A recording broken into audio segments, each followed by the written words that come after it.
Hello students, आज का हमारा टॉपिक है techniques of counselling, organisation of counselling in schools and role of counsellor.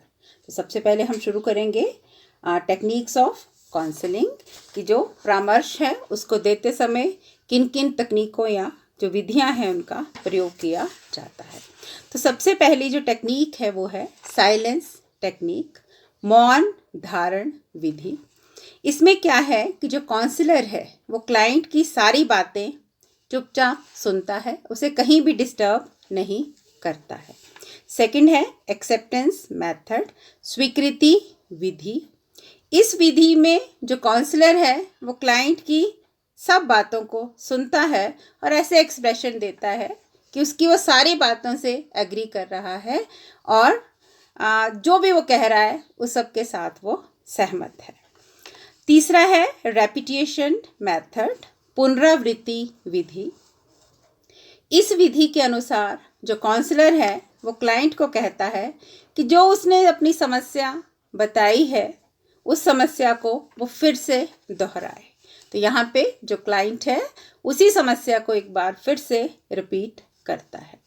Then clarification method, स्पष्टीकरण विधि।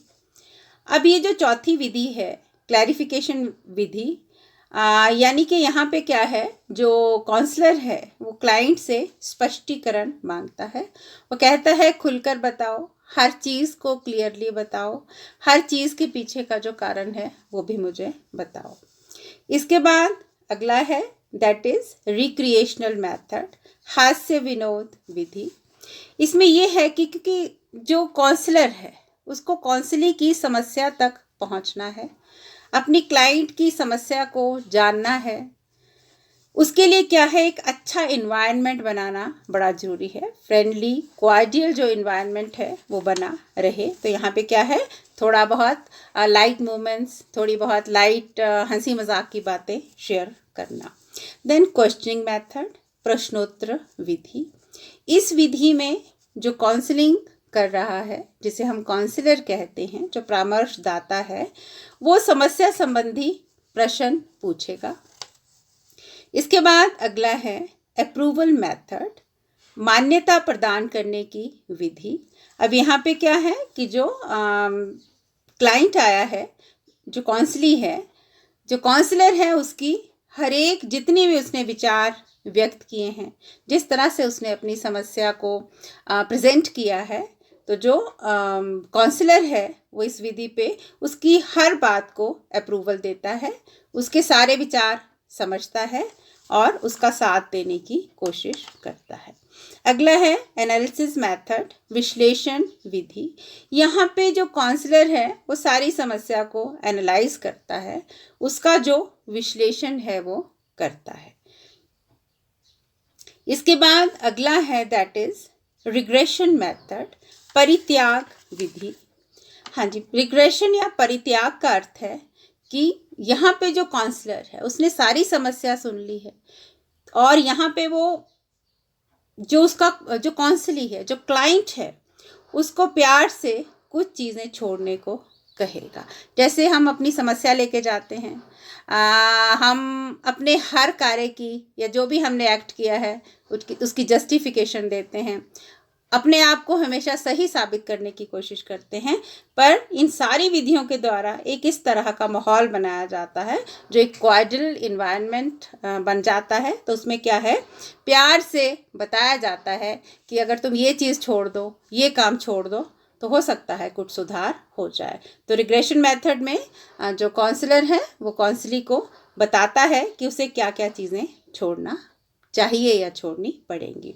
Last है assurance method, आश्वासन विधि।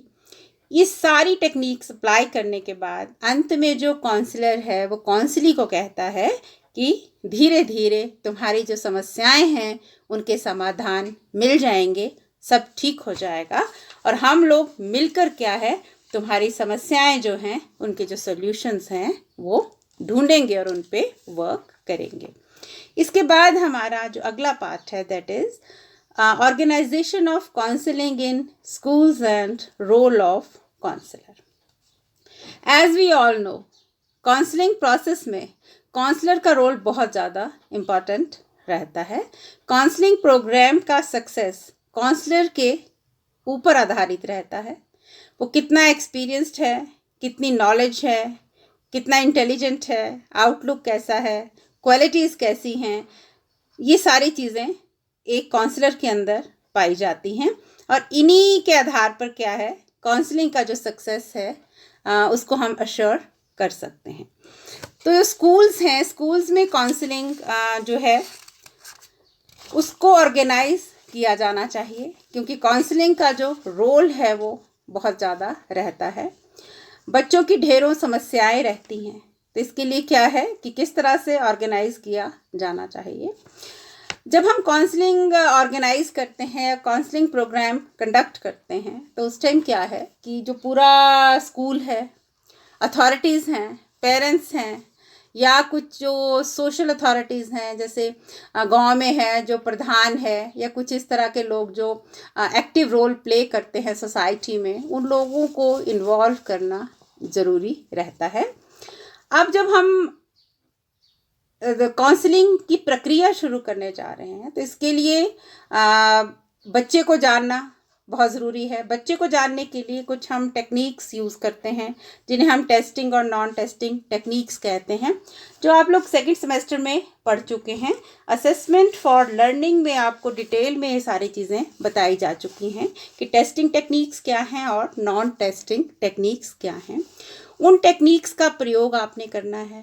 प्रयोग करने के बाद बच्चों को जानने की कोशिश करनी है कि बच्चों की एबिलिटी, इंटेलिजेंस, शॉर्टकमिंग्स क्या हैं, इंटरेस्ट क्या हैं, एजुकेशनल, पर्सनल, सोशल, वोकेशनल, किस तरह की समस्याएं जो हैं उनसे बच्चा जूझ रहा है, ताकि टाइम टू टाइम क्या है उनको काउंसलिंग जो है वो दी जा सके। सिलेक्शन ऑफ सब्जेक्ट्स हैं, करियर सिलेक्शन है, टाइम बचाना है बच्चों का, एनर्जी बच्चों की बचानी है, तो क्या है इन सब कामों के लिए हम लोग जो काउंसलिंग प्रोग्राम्स हैं वो ऑर्गेनाइज करते हैं। अब जैसे मैंने पहले भी कहा, पेरेंट्स और कुछ जो सोशल अथॉरिटीज़ हैं उनको इसमें शामिल करना बड़ा ज़रूरी है।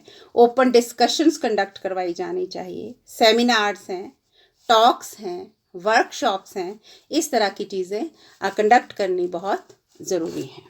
इसके बाद हम अगले अपने पार्ट के ऊपर आते हैं जो हमारा है रोल ऑफ काउंसलर, कि काउंसलर का रोल इस सारे काउंसलिंग प्रोग्राम में क्या क्या रहता है। डेटा कलेक्ट करना, कोई भी समस्याएं हैं या बच्चा कोई समस्या लेके आया है, उसे काउंसलिंग चाहिए है और जो टीचर है वही काउंसलर का रोल प्ले कर रहा है, तो डेटा कलेक्ट करना, जो आंकड़े हैं वो एकत्रित करना समस्या से related. Collection of information from different sources, अलग अलग जो सोर्सेज हैं वहाँ से इंफॉर्मेशन लेना, पेरेंट्स हैं, टीचर्स हैं, फ्रेंड्स हैं, क्लासमेट्स हैं, उन सब से जो भी इंफॉर्मेशन है वो लेने। टू कंडक्ट इंटरव्यूज़, साक्षात्कार लेने, जो हमारा क्लाइंट है जिसे समस्या है उसका इंटरव्यू लेना है और जो उसके साथ जुड़े हुए जो लोग हैं उनके इंटरव्यू जो हैं वो लेने। इसके बाद to help the student in changing his behaviour, जो बच्चे हैं उनको उनके व्यवहार परिवर्तन में सहायता करना।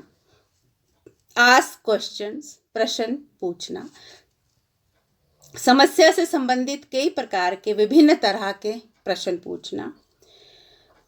सजेशंस, सुझाव देना, समय समय पे बच्चों को सुझाव देना। टू एडवाइज, सलाह देना कि आप इस तरह के काम करिए, इन चीज़ों का प्रयोग आप करिए ताकि जो आपकी समस्याएं हैं उनका जो समाधान है वो हो सके। मोटिवेशन देना, बच्चों को अभिप्रेरणा देना कि ऐसी समस्याएं तो नॉर्मल समस्याएं हैं, धीरे धीरे क्या है ये जो समस्याएं हैं इनके सल्यूशंस मिल जाएंगे। देन फॉलो अप करना, अनुवर्तन कार्य करना।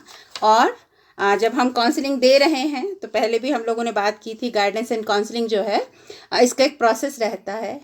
तो ये सालों साल ये जो कार्यक्रम है या प्रोग्राम है या जो प्रोसेस है ये चलता है, तो इसमें क्या है हमें फॉलो अप भी करना है कि हमने जो सलाह दी, समाधान दिया, सजेशन दी, एडवाइस दी, उसके द्वारा हमारे क्लाइंट या स्टूडेंट को कितना फ़ायदा हुआ और कितना नहीं हुआ। तो आज के लिए इतना ही। Thank you so much.